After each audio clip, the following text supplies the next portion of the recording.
Capítulo 12. Depoimento. Devemos nos abter da vingança a ponto de voluntariamente corrermos o risco de sofrer uma ofensa novamente. Agradeço a Deus pela sua obediência em escrever a isca de Satanás. Este livro é tão ungido que o Espírito do Senhor tratou comigo durante todo o tempo em que eu o lia, o que não durou mais de alguns dias. Este livro mudou minha vida completamente. Fui liberto das cadeias da ofensa e continuarei a exercitar meu coração, minha mente e minhas emoções para permanecer livre. L.M. Carolina do Sul.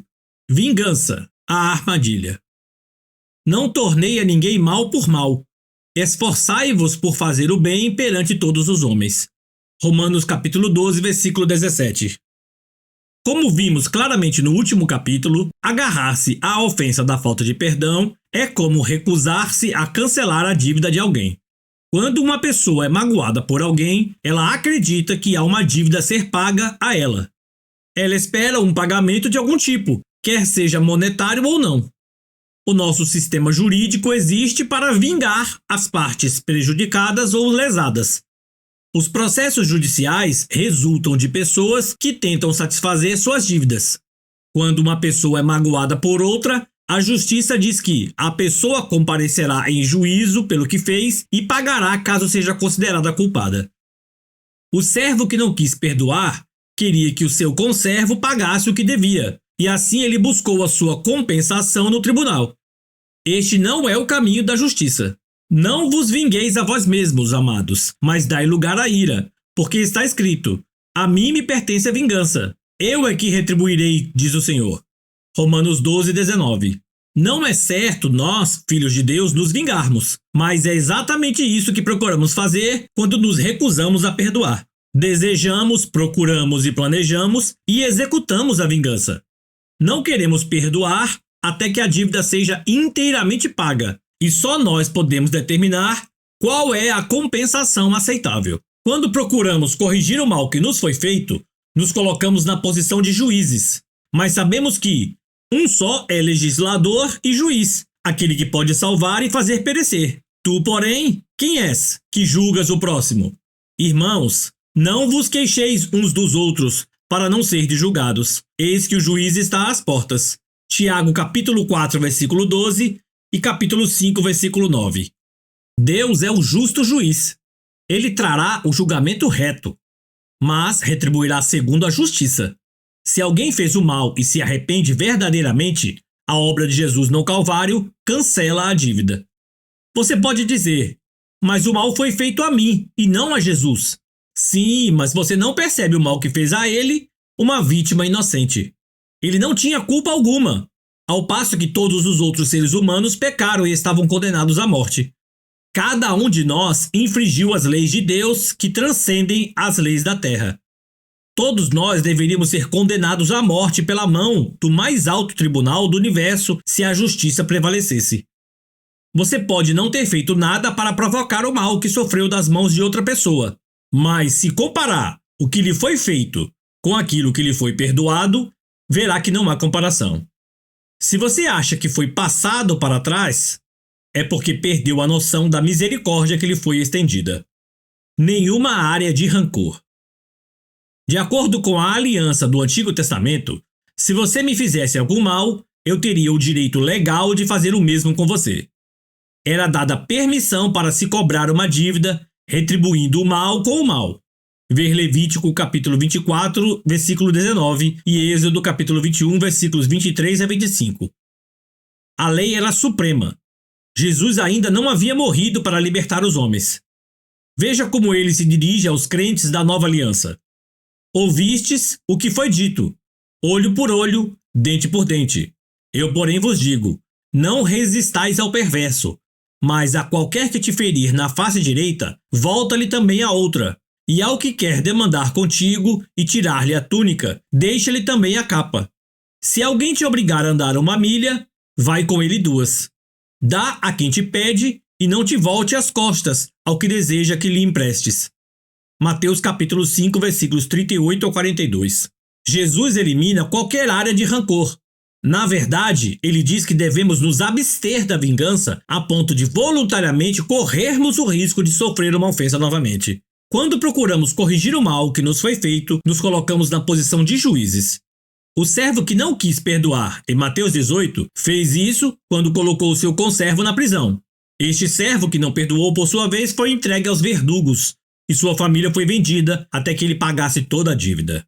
Devemos dar lugar e abrir espaço para o justo juiz. Ele recompensa retamente. Só ele vinga com justiça. Eu estava ministrando sobre o tema das ofensas em uma igreja em Tampa, na Flórida. Depois da ministração, uma mulher veio falar comigo. Ela disse que havia perdoado seu ex-marido por tudo que ele havia feito. Mas, ao me ouvir falar sobre liberar as ofensas, ela percebeu que ainda não tinha paz interior e se sentia muito desconfortável. Você ainda não o perdoou, eu disse a ela delicadamente. Sim, perdoei, disse ela. Chorei lágrimas de perdão. Você pode ter chorado, mas ainda não o liberou. Ela insistiu que eu estava errado e que já o havia perdoado. Não quero nada dele, eu o liberei. Diga-me o que ele lhe fez, perguntei. Meu marido e eu pastoreávamos uma igreja. Ele me deixou e também aos nossos 3 filhos e fugiu como uma mulher importante da igreja. Seus olhos se encheram de lágrimas. Ele disse que havia desobedecido a Deus ao se casar comigo, porque era a vontade perfeita de Deus que ele se casasse com a mulher com quem fugiu. Ele me disse que ela era uma pessoa importante para o seu ministério, porque lhe dava muito mais apoio que eu. Disse também que eu era o impedimento por ser muito crítica. Colocou toda a culpa do rompimento do casamento sobre mim. Ele nunca voltou, nem admitiu que nada do que houve foi culpa sua. Este homem, obviamente, estava enganado e havia feito um grande mal à sua esposa e à sua família. Ela havia sofrido muito com as atitudes dele e estava esperando que ele pagasse esta dívida. A dívida não era fornecer alimentos ou apoio para os filhos, pois o seu novo marido estava suprindo todas essas coisas. A dívida que ela queria que ele pagasse era admitir que havia errado e que ela estava certa.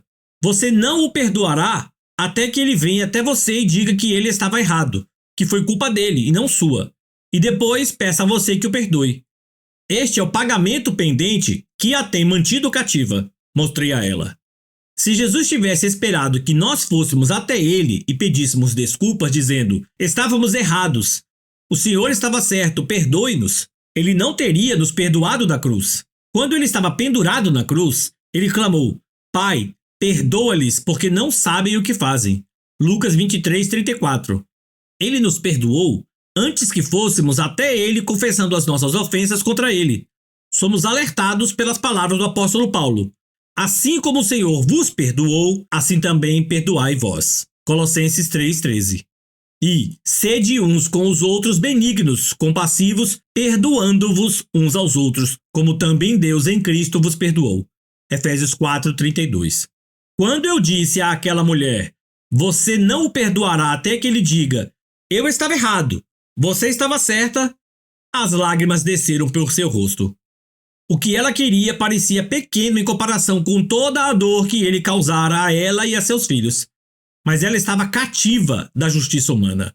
Ela havia se colocado na posição de juiz, reivindicando seu direito à dívida e esperando pelo pagamento. Essa ofensa havia interferido no seu relacionamento com seu novo marido. Também havia afetado o seu relacionamento com todas as autoridades masculinas, porque seu ex-marido também era seu pastor.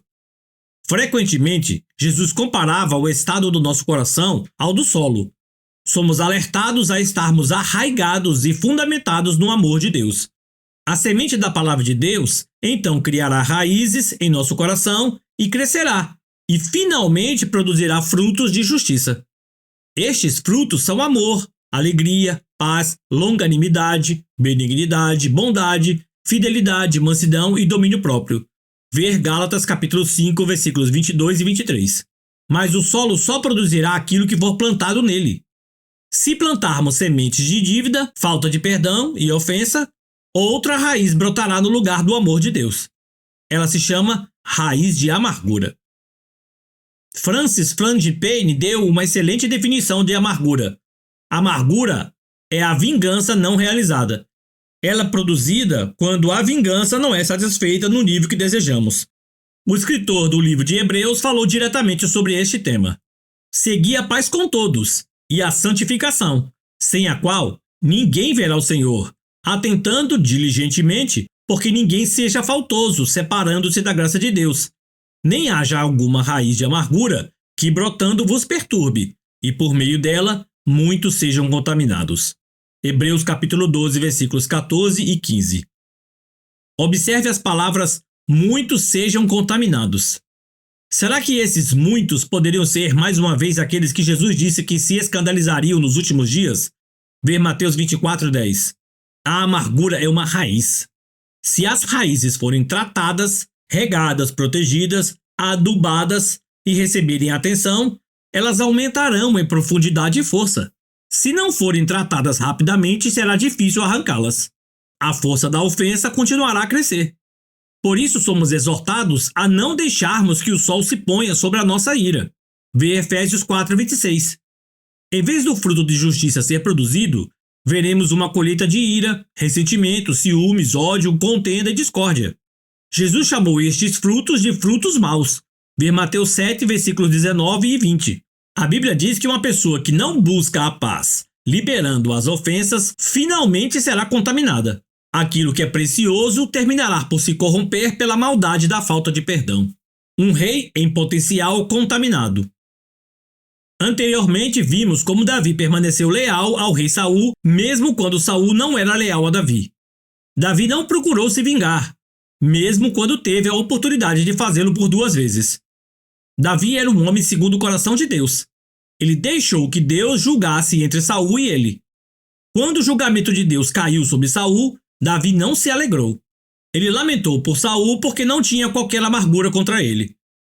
Depois da morte de Saul, Davi subiu ao trono. Ele fortaleceu a nação, desfrutou do sucesso militar e financeiro e manteve o trono em segurança. Casou-se com muitas esposas que lhe deram filhos, inclusive Aminon, seu filho mais velho, e Absalão, seu terceiro filho.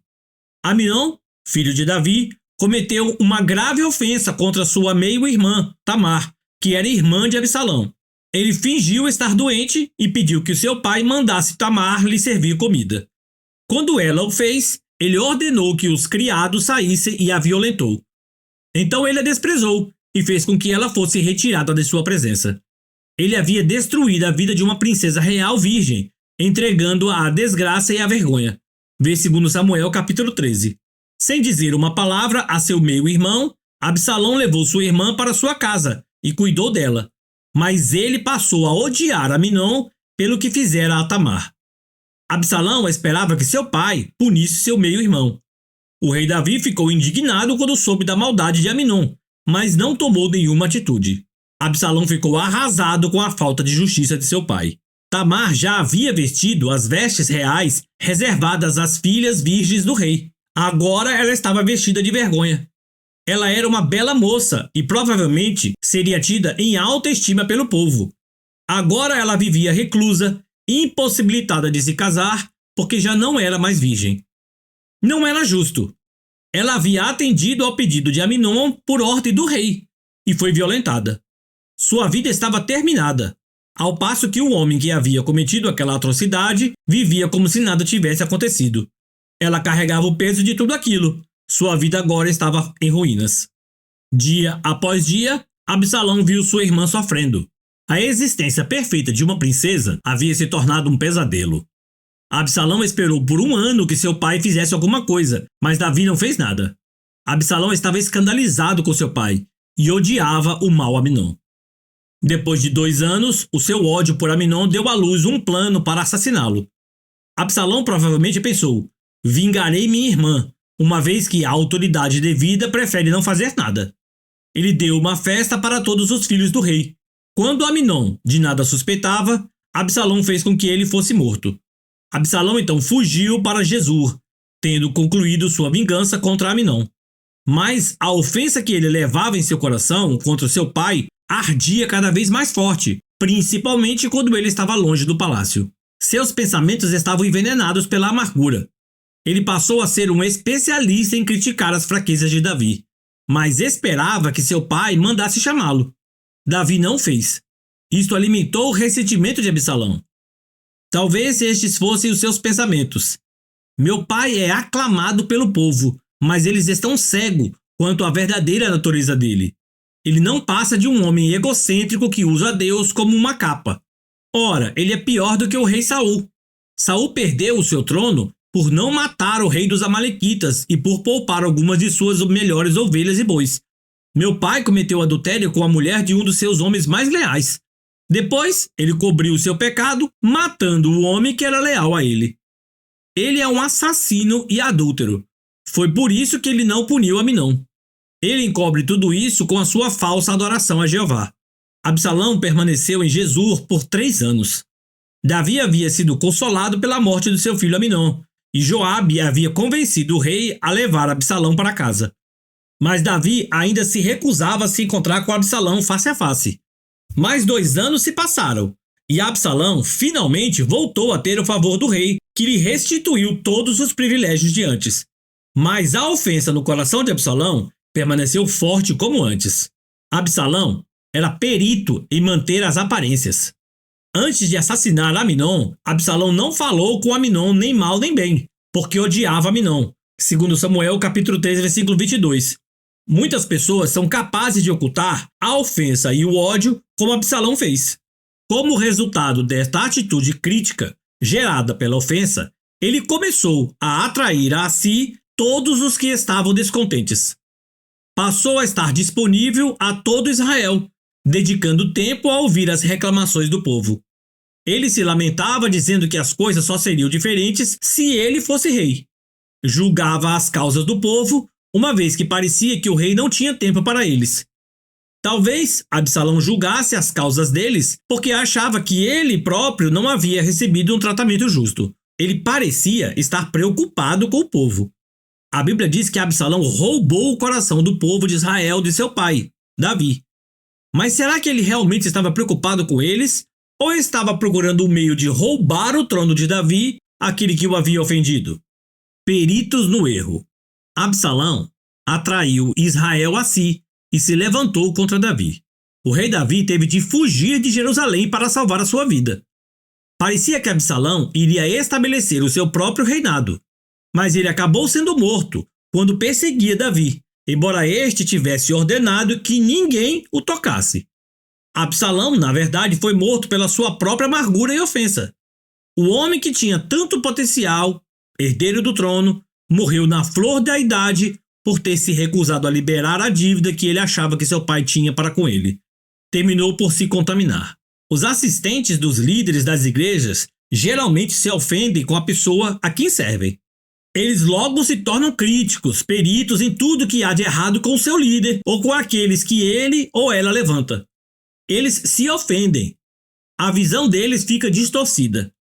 Eles enxergam de uma perspectiva inteiramente diferente da perspectiva de Deus. Acreditam que a sua missão na vida é libertar os que o cercam de um líder injusto. Conquistam o coração dos descontentes, dos insatisfeitos e dos ignorantes. E antes que se deem conta, terminam por dividir ou por causar dissensão na igreja ou no ministério, assim como Absalão. Às vezes, as observações deles estão corretas. Talvez Davi devesse ter tomado uma atitude contra Aminon. Talvez um líder tenha áreas em que não estão corretas. Mas quem é o juiz? Você ou o Senhor? Lembre-se que se você semear a contenda, irá colher contenda. O que aconteceu a Absalão e o que acontece nos ministérios de hoje em dia é um processo que leva tempo. Em geral, não temos consciência de que uma ofensa penetrou em nosso coração. A raiz de amargura mal pode ser notada enquanto ela se desenvolve, mas, à medida que ela é alimentada, crescerá e se fortalecerá. Como exorta o escritor de Hebreus, devemos atentar diligentemente para que nem haja alguma raiz de amargura que, brotando, nos perturbe, e por meio dela, muitos sejam contaminados. Hebreus 12:15. Devemos examinar o nosso coração e nos abrir para a correção do Senhor, pois somente a sua palavra pode discernir os pensamentos e intenções do coração. O Espírito Santo convence à medida que ele fala através da nossa consciência. Não devemos ignorar o seu agir, nem apagá-lo. Se alguém fez isto, arrependa-se diante de Deus. e abra o seu coração para a sua correção. Certa vez, um ministro perguntou-me se ele havia agido como um Absalão ou um Davi em algo que havia feito.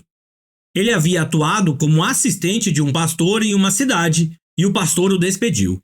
Parecia que o pastor presidente tinha ciúmes e tinha medo daquele jovem porque a mão de Deus estava sobre ele. Um ano depois, o ministro que havia sido despedido acreditou que o Senhor queria que ele iniciasse uma igreja do outro lado da cidade. Assim ele fez, e algumas das pessoas da igreja de onde ele saíra vieram se juntar a ele. Ele ficou preocupado porque não queria agir como um Absalão, mas aparentemente ele não estava ofendido com seu ex-líder. Ele iniciou uma nova igreja segundo a direção do Senhor, e não como uma forma de reação à falta de atenção da outra igreja. Mostrei a ele a diferença entre Absalão e Davi. Absalão roubou o coração das pessoas porque estava ofendido com seu líder.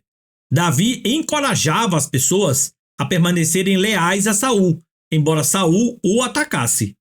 Absalão levou os homens com ele. Davi partiu só. Você saiu da sua igreja sozinho? Perguntei. Você fez alguma coisa para incentivar as pessoas a virem para o seu lado ou para o apoiarem? Parti sozinho e não fiz nada para atrair as pessoas a mim, disse ele. Tudo bem, você agiu como Davi. Certifique-se de que as pessoas que venham para a sua igreja não estejam ofendidas com seu antigo pastor. E se elas estiverem, conduza-as à libertação e à cura. A igreja deste homem está prosperando.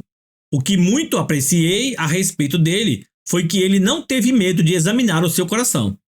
Além disso, ele também se submeteu ao aconselhamento de um homem de Deus. Era mais importante para ele saber que estava sendo submisso à direção de Deus do que provar que estava certo. Não tenha medo de permitir que o Espírito Santo revele qualquer falta de perdão ou amargura em seu coração.